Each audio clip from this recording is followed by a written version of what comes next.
OMG, guys. OMG. I have my hair up and I have no makeup on. This may be like the fourth time this has happened in the history of the Beaver Bunch. That's big. That's trust.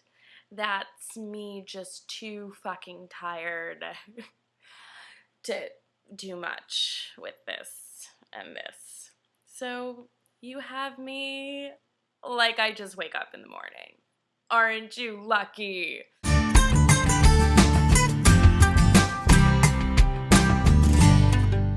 Alright, so this week's topic is lesbian dating etiquette, and I'd like to let you guys know that when I emailed this topic out to the bunch, both Lori and Jess were like, "Oh my god, Michelle, we thought you were emailing us a question about your first date, that you had your first successful lesbian date."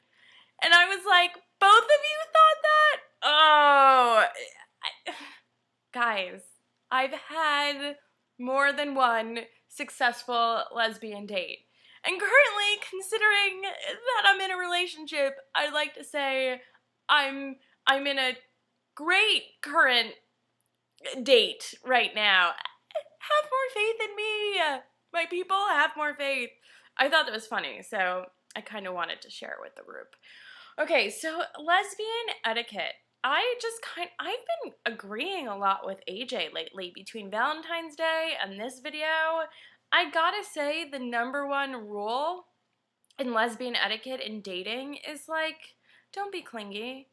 Don't be clingy. I really think that if, as a group, we can master the art of the non-cling, and if we could master the art of pulling in the reins of the U-Haul thing that we have every now and again, we would really be able to follow not even lesbian etiquette, but dating etiquette. Because I feel like lesbian etiquette right now is like, you know, plan the wedding on date 2 and move in on date 1. Like, that's lesbian etiquette. Like, that's pretty much how we roll as a group. But I feel if we could just pull that back a bit, pull in the reins, we will be able to set a whole new lesbian etiquette rule. I really think if we just pull back a bit, just a tiny tad, that we're able to see things a little bit more clearly. So as AJ mentioned, instead of getting like 24,000 billion flowers and showing up at the door on like date 3, we get one white flower that says, "Hey, we like you, we're thinking about you, and we'd like to date you again." Not, you know, show up with a scrapbook of what your children will look like because you've researched sperm donors. Don't do that. So I really think we could solve a lot of problems by just chillaxing a bit. I really don't think there are any definite do's or don'ts. I think especially when you're just starting out dating, I think it's really trial and error. Like, a lot of times it's just figuring out what etiquette works for you. And it doesn't matter if you're gay, straight, bi, queer, trans, whatever.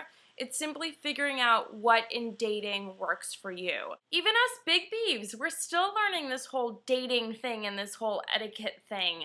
Lord knows I learned a hell of a lot from my current girlfriend, who basically taught me the rules of dating. But you see, you could always learn them, and I would like to think that there are no hard rules, simply learning curves and adjustments. I don't know, I don't want you guys to think my video is a cop-out, but I don't know, I feel like by giving do's and don'ts, like, there really are no do's and don'ts. Every relationship is different. Every person you will ever date will be insanely different than the person you dated before, and you know, those do's and don'ts change. One person could like something that another person doesn't, so I think it's really important just to be open with each other, communicate, and I think the do's and don'ts kind of get figured out for themselves, you know, and if it works, it works, and if it doesn't, go. Do not pass go, do not collect $200, just run. All right, guys, I will see you next week. Mwah. Bye. You guys, you have no idea how hard this is. You have no idea how long I've been filming this. I can't. Why isn't it coming out? All right.